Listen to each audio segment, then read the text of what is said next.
And we're live. Welcome to CAD Live. I can't even remember what number it is. I think it's probably 51 or 52 or something like that. I will label it after the broadcast has finished. But welcome to the show anyway. This is a little bit of an impromptu one, a little bit later than usual, but I wanted to come on board and talk a little bit about Frame in the dating marketplace and why it's only really going to take you so far. Frame is not going to take you as far as some people might indicate. And I read a really interesting post on Reddit just now, which kind of illustrates this. And so I wanted to go through it on the stream and just have a bit of a discussion on that. So listen, I hope everyone's doing well. I hope you're safe and warm and enjoying the oncoming Christmas festivities like we are in Plague Island, in lockdown London, Plague Island. I don't know if you guys have heard, but London and the southeast in England got bounced into a higher tier for restrictions at the weekend. So there are now no shops open, or at least no non-essential shops open. Restaurants, bars are closed. Obviously, nightclubs been closed since, God knows when. So all of that's happening. And as if that wasn't bad enough, now a bunch of countries in the EU and also further around the world have all said we don't want the malignant strain of the virus coming from England or the UK into our country.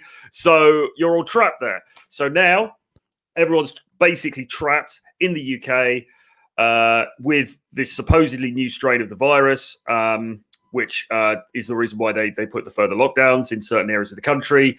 And you can't get out. There's no way out. We're stuck on Brexit Island. And of course, as if that wasn't enough, we're now hurtling towards the 1st of January when we are going to leave the EU before. So we're going to leave the EU or we're going to be out of all of the agreements with the EU without a trade deal in place. So happy days. It's all going crazy over here. I'm sure it'll be fine. I'm sure there won't be a problem. France has currently banned all lorries coming out and into the UK, which means that there's a snarl up at the borders in terms of bringing food in and out of the country and all of that good stuff. And obviously, no trade agreement with the EU. Is that going to help matters or hinder matters? Well, I'm not an economist. I'm not an expert on supply chains. But in my layman's opinion, I'd say that's going to kind of throw an additional spanner in the works too. But nevertheless,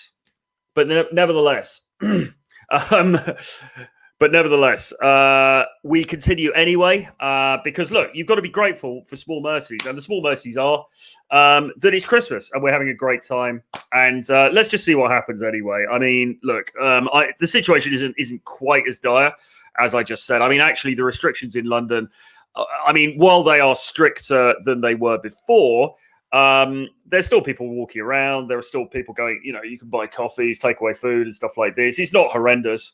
And we will see what happens with the travel situation. But I think that they are looking to try to ease that. So, I mean, goodness knows. But really, you couldn't finish off the year with more of a catastrophe crisis than we are currently seeing. So poorly managed. But look, anyway, you don't want to hear about that.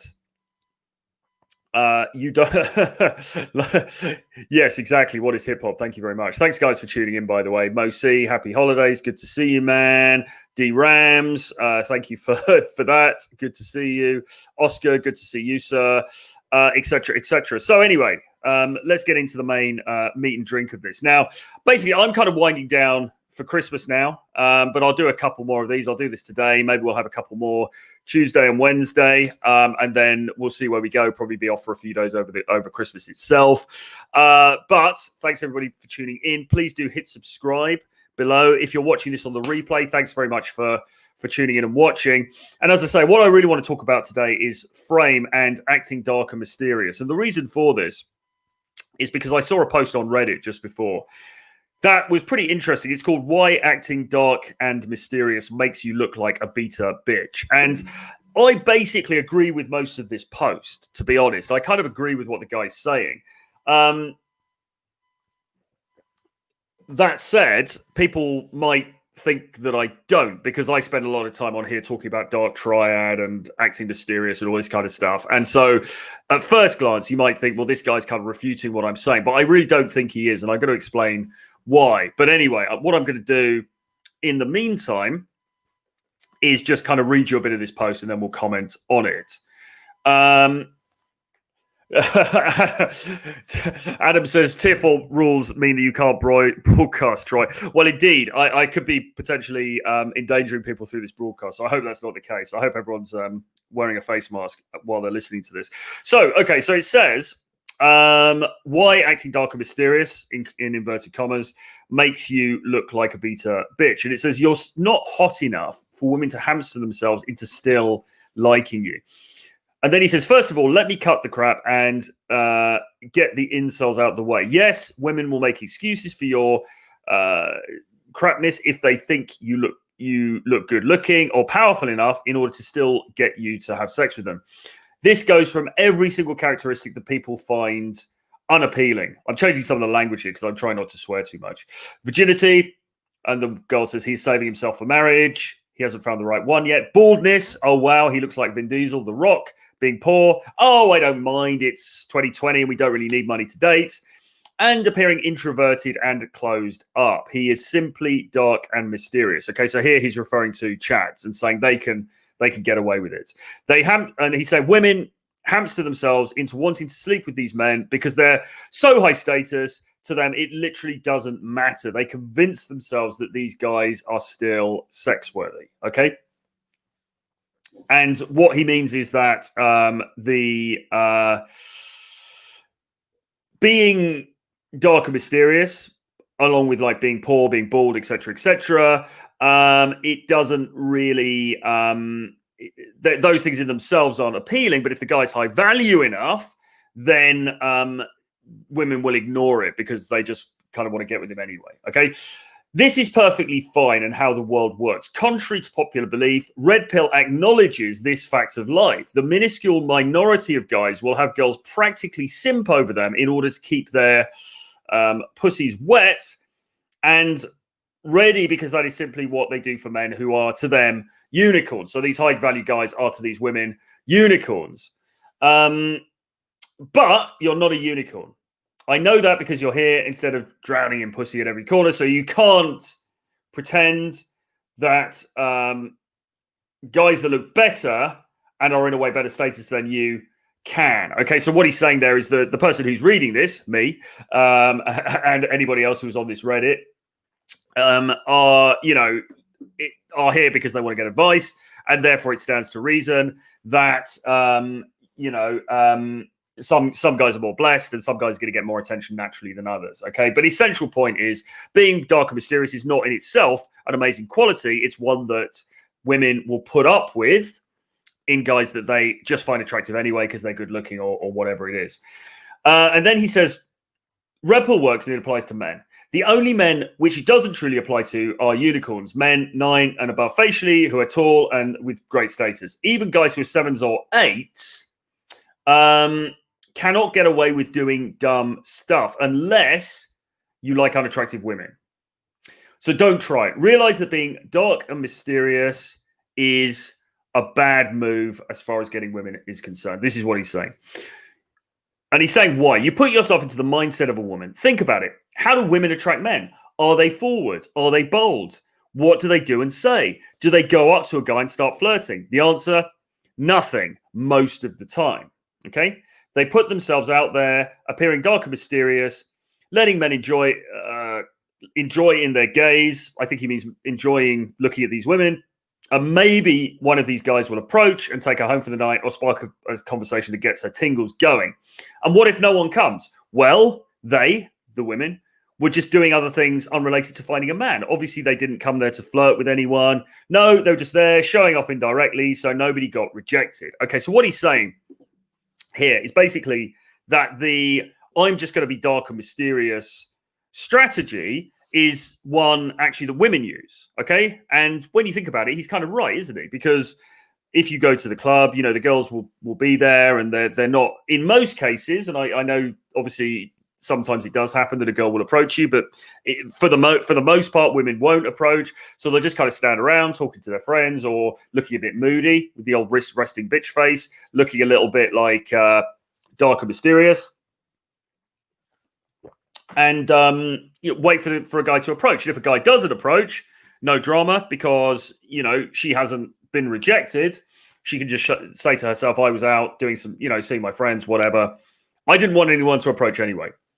So what he's saying is that this strategy, this idea of being dark and mysterious is a feminized strategy, okay?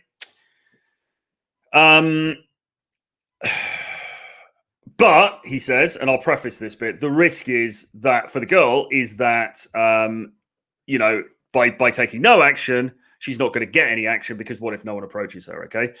And then he says, so what is the answer? What makes women attracted, okay, as far as guys are concerned? And he says this: bold and forward masculinity creates a great contrast between a woman's femininity. Observe the reality and tell me, who do women tend to be attracted to? The men who are introverted and shy, the guys who just sit on the sidelines with their hands in their pockets and don't flirt or make moves because they're going to mess up their coolness? No, they fuck loudmouths. That's right. Guys who are funny, who make moves, who take risks, who slide into DMs, and who don't care about being mysterious, okay? Guys who do stuff that makes red pillars cringe, but at the end of the day, they reject the fact that these men have sex. And not only do they have sex enough to be considered in a category of their own. Fuck boys, okay? They make fun of them. The red pill guys make fun of them and talk crap. But women will sleep with them, okay? Men aren't and shouldn't be mysterious. Men who are mysterious are often less mysterious, eh? Men who are mysterious are often less mysterious and more men with insecurities or lacking in something. Okay, so he's saying, actually, the guy who's standing at the side of the club pretending to be all James Bond and mysterious actually probably isn't that mysterious. He's just shy. He's just, he can't put himself forward, etc., etc. The most attractive thing you can do is this: improve the hell out of yourself to your best ability and then show them with pride, this is who I am. Let these women know that you're going to have sex with them and their tingles go haywire. If you have it, show it. If you don't show it. No, you don't want to be stoic. You want to be cool and just DGAF about women and tricks. Well, I'm here to tell you that you care way too much about holding your frame. Okay, this is where we get to the frame holding side of things. You care too much about holding your frame. Okay. You put your frame, he's accusing the reader now, you put your frame above everything else. Men who believe in dark and mysterious tend to be the ones who are extreme about frame holding. I've seen it plenty. Got disrespected, someone threatened you, a guy sat to your table and told your girl that you're a sissy. Hey, at least you held that frame. At least you did something you could take home, like a participation trophy, and consider yourself a winner. But truthfully, what makes a man is the complete opposite. Okay, I'm going to tell you something controversial that breaks the most basic red pill principle, but which is so true. Being able to not give a fuck about your frame at times, yet still keeping it, is the most attractive thing a man can do. Okay, and then he goes into a weird example, which I don't fully understand. But what he's basically saying is that, listen, if you are the guy who sits on the sidelines and pretends to be this stoical James Bond kind of character, and you just hold frame the whole time, then you can make yourself feel good because you've done that. You can pump yourself up and think, oh, that's awesome. I've held frame. I've held on to this mythical thing and it's done me so much good. But ultimately, you haven't got what you really wanted, which is good interactions with women. You haven't attracted anyone into your life. And from years of having gone to nightclubs and having interacted and pulled and had cool experiences with these different girls, And having been on both sides of the fence with this particular conundrum, okay, having been the guy who's standing in the corner trying to act stoical, and also having been the guy who's high energy and who's out there trying to make things happen, I can tell you that the stoical approach just doesn't work very well, okay? Once in a blue moon, yeah, maybe you're going to get a girl who looks at you, who's attracted to you, who kind of makes it easy for you to approach. Yes, of course, that happens. And, you know, the better looking you are, the more in shape you are, the more that's likely to happen. Of course, that happens. But in the main, the dudes who stand at the side of the bar and who do nothing, those dudes get nothing in return. They tend to get ignored. They get filtered out of the process, okay? Now, it's ironically, it's the guys who are somewhat obnoxious, the guys who are, you know, who are kind of just in there the whole time, who don't really give a damn about this idea about frame, who are just there in the girl's face, trying to make things happen, going up, approaching, introducing themselves, having an amazing time, self-amusement, all of that great stuff. It's those guys who tend to get the good results because those guys are putting themselves out there. And it's like anything else. You know, as we always say, dating and increasing your social circle is somewhat akin to sales in the sense that you've got to put your product out into the market. Okay. Remember, the game is the marketing. Okay. You are the product, game is the marketing. So you can have an amazing product. You can have a fantastic product, but if you do no marketing for that product, is it going to get picked up? Is it going to get purchased? Is it going to go viral? Probably not. Okay. You need to have an element of marketing as well. And game is the marketing, right? And the reality is, like he says in here, which I think is a really good line, more is more. Okay. Less is less, more is more. All right. And unfortunately, in this current age where there is a lot of competition for attention on all spheres, you know, whether that's social media to whether that's on, you know, something like like an app like Instagram, one of the dating apps, wherever it is, you know, you need to get cut through. How do you get cut through? You get cut through by drawing attention to yourself. Okay. It's an active thing. You draw attention to yourself. All right. And you have to do this in the dating marketplace because, you know, unfortunately, as stoical and as, you know, as sort of strong and silent as you might want to appear to be, in the end, is it going to work? You're likely to get overlooked, I'm afraid. And that is the sad truth of the matter. So what do you guys think about that? Have you got any further thoughts on that? If you have, stick them in the chat. If you've got questions, stick them in the chat and we will get to them before the end of this broadcast. But yeah, I just thought it was a really, really interesting thing because you have a really interesting thing because on the one hand, I spend a lot of time, as I said, talking about Dark Triad and talking about, you know, the value of being somewhat mysterious at the beginning of the interaction. And I still hold to that. I think that that's absolutely true. But I think that you can combine that with what he's talking about, okay? You also need to be proactive, all right? It's not enough. And I actually make this very clear in the course in CAD Academy, which we just finished last week, the webinars for, and it was a lot of fun. It's not enough just to sit there and be Dark Triad. It's not like, right, I've got these Dark Triad characteristics now, so I'm just going to sit there and, you know, build it and they will come sort of thing. That's not good enough, okay? You need to get the Dark Triad characteristics, or at least you need to sprinkle them over your existing personality because you don't want to be bland and you don't want to be boring and you don't want to be this kind of gutless, wimpy guy that gets walked all over the whole time. But you also need to be proactive, okay? Because nobody else is going to do it for you. We all need to take responsibility for our lives. We all need to take responsibility for our social lives, okay? And that means putting ourselves out there. That means putting ourselves in front of new people, introducing ourselves, being funny, being cocky, creating great emotions, and then from that, you know, getting new contacts and escalating it from there, all right? So we have to be proactive. There is no escape from being proactive, but there's also no escape from being a dull, vanilla kind of dude. Like if you go and do the approaching if you go and make yourself known and in the club and everything else, but you're also just this kind of simply nice guy, then that's not going to work either. Okay. So you need both things at the same time. You need the proactivity and you also need the edge. All right. Proactivity plus edge equals success. Let's have a look at the chat.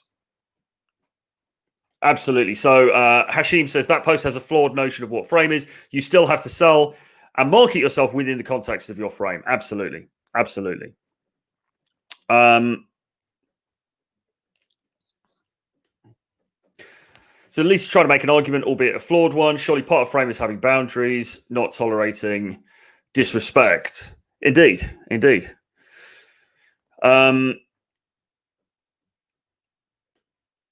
Ian says Stoic game only works after you've already developed good rapport. I think if you haven't made a connection, you'll just seem boring. You know, you need to spark attraction in the first instance, okay? Because if you don't spark attraction, then she's not really going to care how stoic you are. She's not really going to care that you're standing there like the strong, silent dude, whatever. You know, it's just not really, it's just kind of not relevant. You know, she's not going to be bothered about that. So you need to have a degree of attraction, and attraction tends to be built through friction. It tends to be built because somebody's gone and made something happen. Okay. So yeah, but then after that, sure. I mean, you also, as I say, don't want to be the weedy, simpy dude who has no boundaries either. Okay. So you've got to get that sort of that balance. I mean, when we talk about charisma in the course CAD Academy, we talk about charisma being composed of power, presence, and warmth. Okay. And you kind of need all three of them. You know, like you need the warmth, you need the presence, that conviviality when you go out and you're meeting people, but you also need the power. Okay. And that's where the dark triad thing comes in, you know, because if you haven't got that sort of backbone, if you haven't got that edge to you, then it's all just going to be a bit lame and a bit also ran, and you're likely to get ignored as well. Okay. So you need both of the things. As Hashim said, you know, you've still got to market yourself. Okay.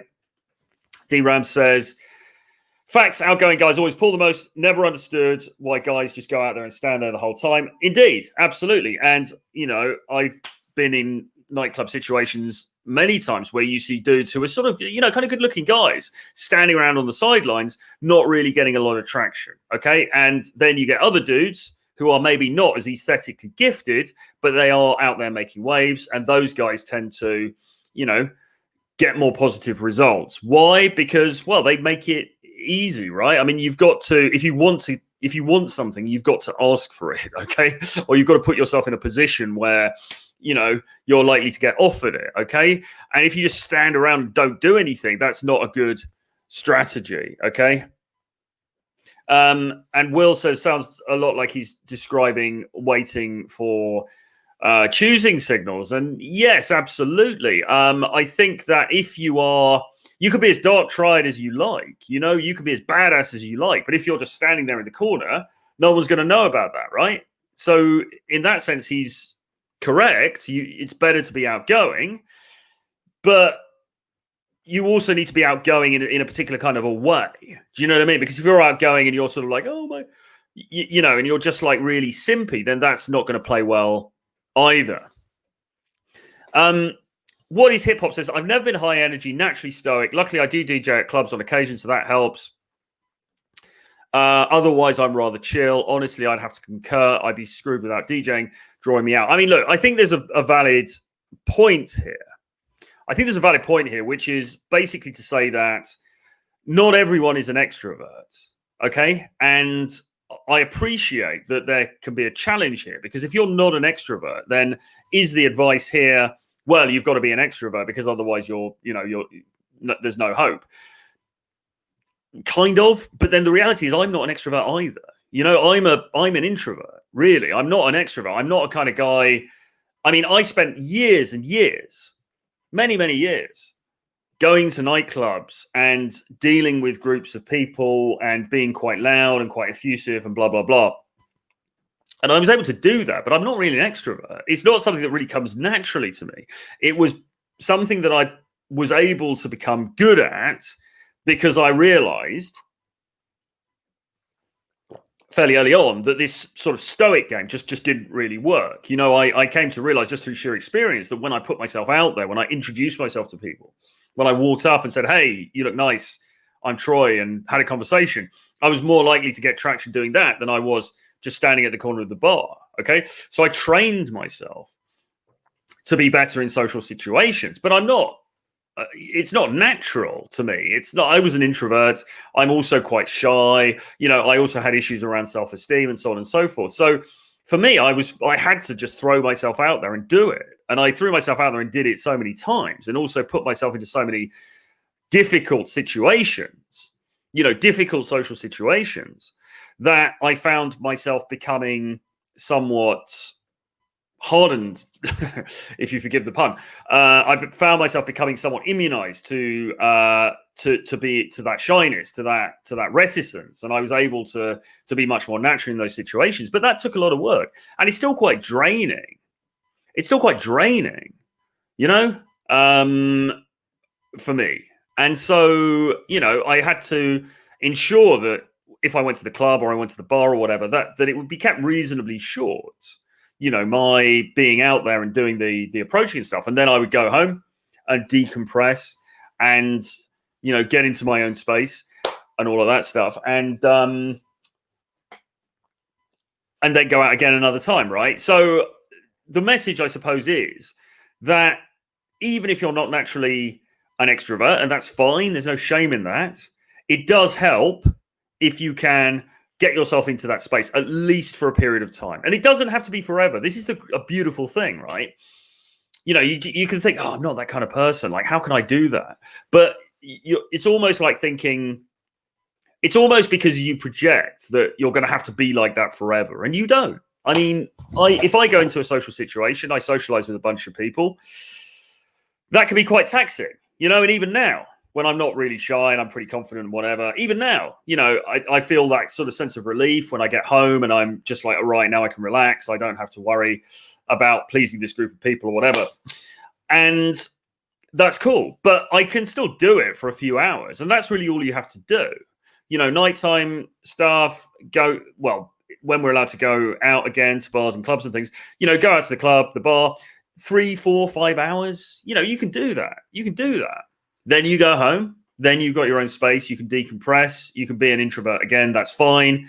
You know, don't feel like you have to be on display and doing this stuff the whole time, because you really don't, okay? You've just got to be able to project for that period of time. And I mean, I'm somewhat skeptical about the diagnosis of introversion plus extroversion and so on and so forth. I think probably, certainly for myself, I think I've got a bit of both in me, right? I've certainly got that introversion, and I think my default really is I quite like being on my own. I quite like being able to regroup and regain energy by stepping away from the crowd for a while. But equally, you know, I've had some really fun times going out and socializing with groups of people and things. So it's not that I think that there's a bit of both in all of us, and I think that you can tap into that somewhat more extroverted side of yourself when you need to, okay? And then come out of it again. Let's have a look at the chat.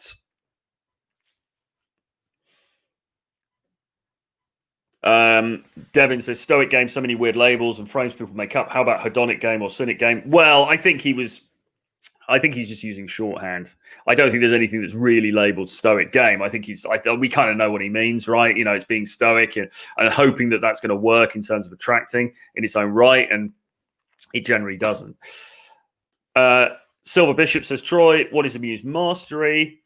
It basically means when you are almost smiling indulgently. Say you're interacting with a girl and she says something funny or she says something naive, and you're almost like, you know, it's that kind of sense of like, yeah, I'm in control in this situation. Nothing can faze me. You're cute. I'm almost a little bit amused by you, kind of thing. It's that sort of a thing. It's self-amusement, underpinned by the fact that you are absolutely in control in that situation of yourself and also of the dynamic. And it's certainly that you come across that way, even if that's not the reality. I hope that makes sense. I think that's the best way that I can encapsulate it. It's one of those things. you need to sort of see, perhaps, rather than defining it. But it's that sort of just take a step back. It's like whatever she says, you're like, yeah, cool. And it's almost like you're chuckling inwardly to yourself because you're so unfazed. So even if she throws a test at you, you're just, yeah, cool, okay. You know, and you're kind of like, whatever, just not phased. It's that kind of a thing. Ian says Stoicism is fashionable at the moment, but it means taking bad stuff on the chin and being positive, not staring coldly into the distance like a Spartan warrior. Absolutely. I mean, you could still be stoical. I mean, look, you know, if you're in the club and then you approach a girl that you really like and she looks you up and down and throws a drink over you or something, then that's the time to be stoical. You know, at that point, you're stoical. You're like, well, these things happen, whatever. It was a bad break. And then you carry on. That's the moment to be stoical. But the idea that stoicism in itself is in itself attractive is a myth, really. And it's a myth, actually, that's been fueled by things like romantic literature or probably James Bond films or any of those old movies where the lead actor is a strong, silent type. Okay. And we've been led to believe that just being a strong, silent type in itself is attractive. But it's only attractive if you're a Chad, which is kind of what this guy says in this article. If you are already a Chad and she's already attracted to you, then yes, being that strong, silent type, she will rationalize that that is attractive. But in itself, it's not really. You know, she will attribute attractiveness to it, but only because she likes the way that you look or she likes something else about you. Okay, your status, if you were a club DJ and you've got 1,000 people dancing in front of you, then you can probably afford to act in a stoical manner because she's going to think he's so cool, I'm attracted to him, he's got this really stoical manner. But what she's really attracted to is the fact that you are a man of high value in that circumstance, right? You get what I mean?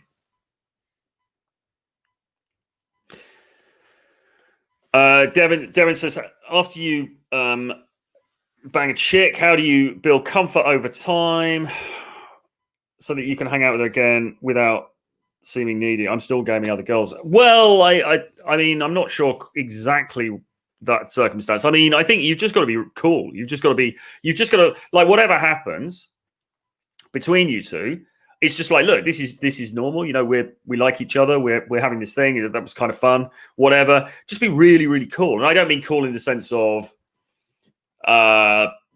fashionable cool. I just mean just be very matter of fact, very like, yeah, this is awesome. What happened? You're a great girl. Like hanging out with you. At the moment, I've got a lot on. I'm quite busy. I've, you know, et cetera, et cetera. I'm not really dating seriously, but you're awesome. And, you know, when we've got a chance to get together, I love to hang out with you. It's that sort of attitude that you want to bring to the party.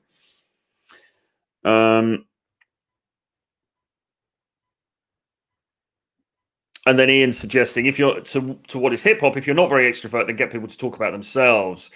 If you get good at asking the right questions, people will do the work for you and think you're super charismatic. Absolutely. And listen, what I might do actually in the new year is put together a course, like a short course, a smaller, shorter course about conversation skills, about how to hold frame in a dynamic and stuff. And it would be less pricey than CAD Academy, but I think it would be very useful because I think what people get stuck on a lot is what do I actually say and how do I actually hold frame in a conversation. So put a 1 in the chat if you think that will be of interest, but it is something I'm thinking of doing. Certainly something around conversation skills that will be shorter and, you know, just easy to go through and help you to improve when you go out into these social situations. So put a 1 in the chat if you think that's interesting.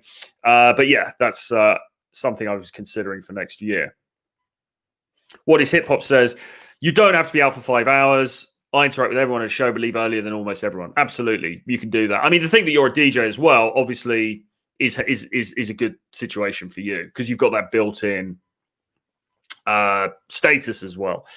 Got a few 1s in the chat. That's awesome. Thanks, guys. Thanks for that. I will certainly be looking at that over the Christmas and looking at putting something together maybe for early in the new year. And then Ian says, that'd be great. The conversation skills are definitely a bit rusty after lockdowns, for sure. I mean, you know, it's a tricky time, right? Isn't it? So yeah. And I think anyway, even if we hadn't had the lockdowns, I think one of the key things that I think all of us find tricky is, okay, so I can go in, I can probably do an opener of some kind. I can say, oh, you look nice. Or I can say, oh, where's the bar? Or I can find some way to start a conversation, but then where do I go after that? What do I say? How do I talk to her? How do I keep her interested? So I think that would be a cool thing that we could get into.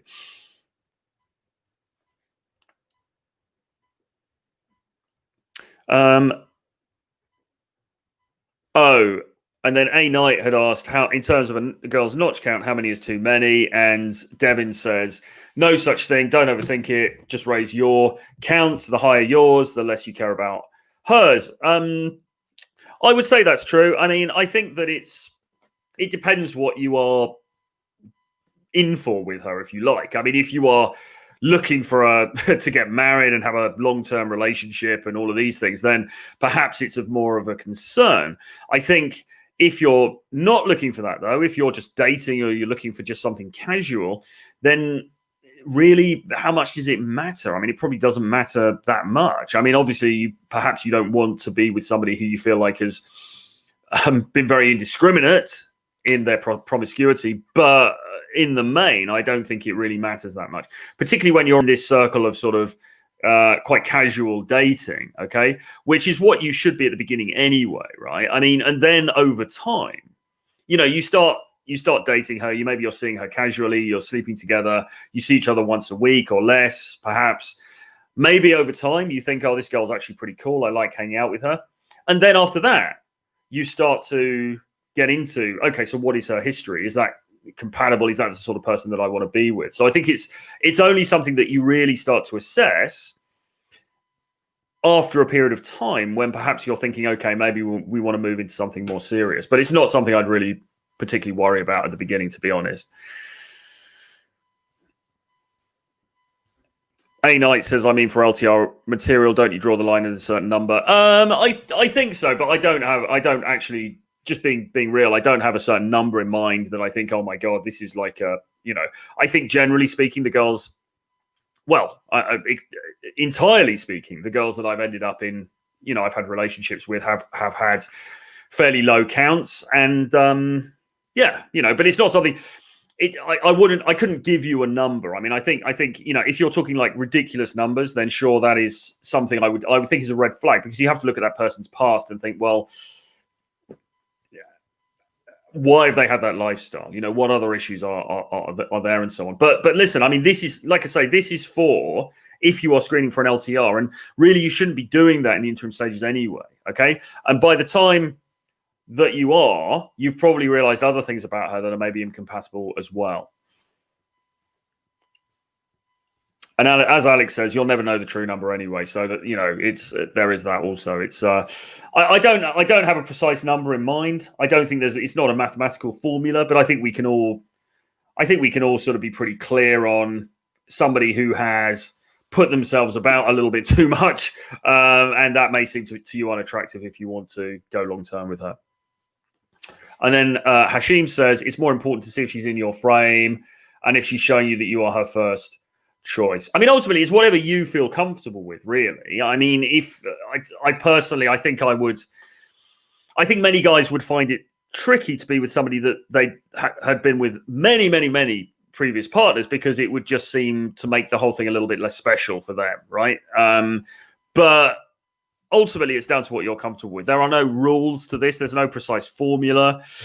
But I would say in the early stages, you just want to be casually dating a number of people anyway. And then you want to filter out the ones where perhaps there seems to be too much baggage. Okay, it should happen as a kind of a natural thing.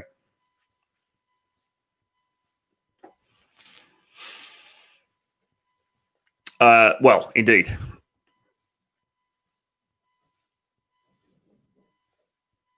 And then Farhan says, sometimes during day game, I found that a girl is still standing in front of me, but without hook point. Do you think I should keep plowing or leave? Well, I mean, the old advice for that was if she's still standing in front of you, then that is in itself an indicator that she's, you know, somewhat interested in the interaction, because if she wasn't, perhaps she'd walk off. You just have to learn to gauge it. You know, the more approaches you do, the more you will be able to gauge interest or not. I mean, like a hook point, it can be quite subtle. We often talk about she will ask you a question or something like that. And that's often a good indicator that, you know, she's interested in the interaction continuing for a bit.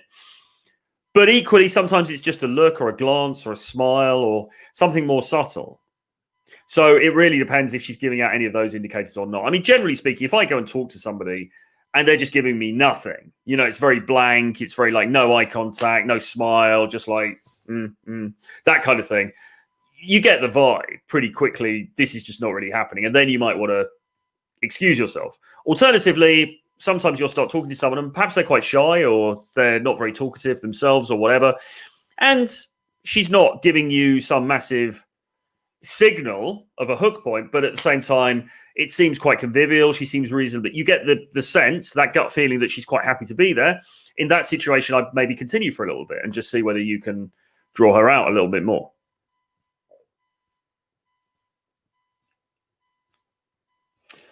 Talk something about Instagram game, probably for another show, man, to be honest. But what I would say is Instagram game is incredibly important. Obviously, Myron and Fresh had that great course, DMs on Demand, which I think they're likely to be opening again next year. We'll probably get Myron back on again very soon to talk a bit more about Instagram. I mean, you need to be on there. You need to have a good profile. Stories are very important. Having really good pictures are important. But stories are the key thing, you know, showing off your cool lifestyle. Myron says that women will sort of attract with their physicality, with their looks, and men will attract with their lifestyle. And I think there's some truth in that. And I think if you're showing off a cool lifestyle where you're doing interesting things, that's going to stand you in good stead. And the stories is really cool for that.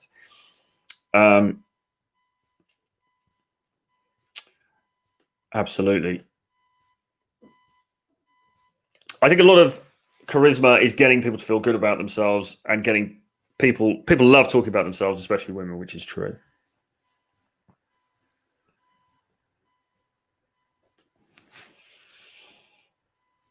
Anon says, what's important to know is using IG exclusively, you attract a certain type of girl with a high notch count. Well, I mean, maybe, but maybe not, because I mean, remember the audience for Instagram is very, very large, and there are all different kinds of girls on there. It's not just the stereotypical Instagram girl. And then Rollo K says, I sometimes can't digest the fact that the girls you like don't fall for you mostly. What do you think of the way to engage and attract them more?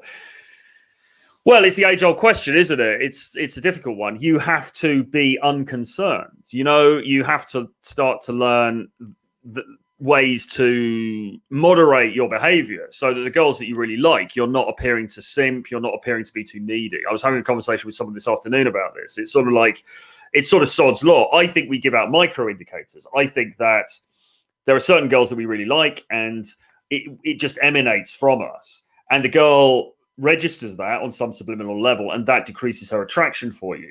Okay. And then the girl that you have no interest in, she somehow is more drawn to you because of that. Okay. So the thing is that you need to act in the same way in front of everybody. And again, and sorry to be harping on the same point again, but the best way to do that is to have abundance and to be working on lots and lots of different opportunities. Okay. Because the more girls that you're talking to, then the more likely you are not to get hung up on one particular one. And, you know, you're going to have that abundance mindset, and you're going to be giving out less those feelings of like, oh, he's needy, he's kind of too intense or whatever. Interesting.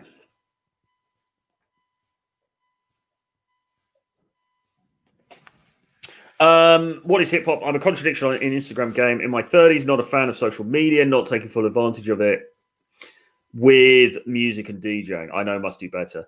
I mean, you know, look, I mean, you don't have to be on it, but I think it helps if you are. That's what I would say. I think it helps if you are. And as a DJ, if you're doing some cool events and things, you've got some great content there to showcase a really cool lifestyle. Farhan says, what if she smiles but does not answer your questions when you ask? I don't know, man, really. I don't know. I mean, maybe it's a lost cause then, right? I mean, like, you need to be getting something back from her. If she's just standing there grinning inanely, but she's not talking to you, that sounds a bit like maybe she's not that interested, okay, if that happens. Because, you know, you want to get a bit of something back from her. So I would say if you're not, you know, maybe ask one more question. And then if she's just standing there smiling and not saying anything, you might say, listen, it was great to meet you. I'm going to move on now. and just take it from there. You know, you can't force something out of nothing. Okay. Move on to the next one. Rollo, meditation is helping me a bit practicing unattachment too. Absolutely. And meditation is incredibly important, and we need to talk about it more on this channel, and I need to do it more as well, to be honest, and then I could talk about it more. Meditation, I think, is the answer. Like with a lot of these things, I think the old spiritual roots are actually what makes the difference here. I think meditation is very key, so let's maybe do some more content about that next year as well. Anyway, guys, listen, I'm going to call it to an end soon because I've got to go out and brave the weather. But please do look out for another show tomorrow. I'm not, as I say, we're kind of going into silly season now, silly Christmas season. So I'm not 100% sure of the schedule, but I'm looking actually to do tomorrow and Wednesday, and then probably have a break for a few days with Christmas, and then we'll see where we get to. As I say, it's all happening over here in the UK on Lockdown Island. So I guess I've got nothing much else to do, right? But anyway, look after yourselves, guys. Do hit subscribe to the channel. Hit the notifications bell. Also, leave me a comment, leave me a like. All of it really helps with the algorithm. Get on my free daily email list as well. There's a link for that below. And if you want to read my books about this stuff, if you want to read my insights into all of this stuff, then Renegade Dating Blueprint, which is my collection of 11 books about dating, game, and the dating marketplace, is also available. Link below. And I will see you guys again very soon. Thank you, Anon. Troy's the man alongside Apex, one of the most underrated guys in this community. Thank you so much. I really appreciate that. Thanks, Ian. Thanks, Silver Bishop. Thanks, Farhan. Thanks, Ian, Rollo, etc. Everybody for tuning in. And I'll see you guys again. Oh, what is hip hop also? Cheers, man. And anybody I missed out. And I'll see you guys again very soon. Bye-bye.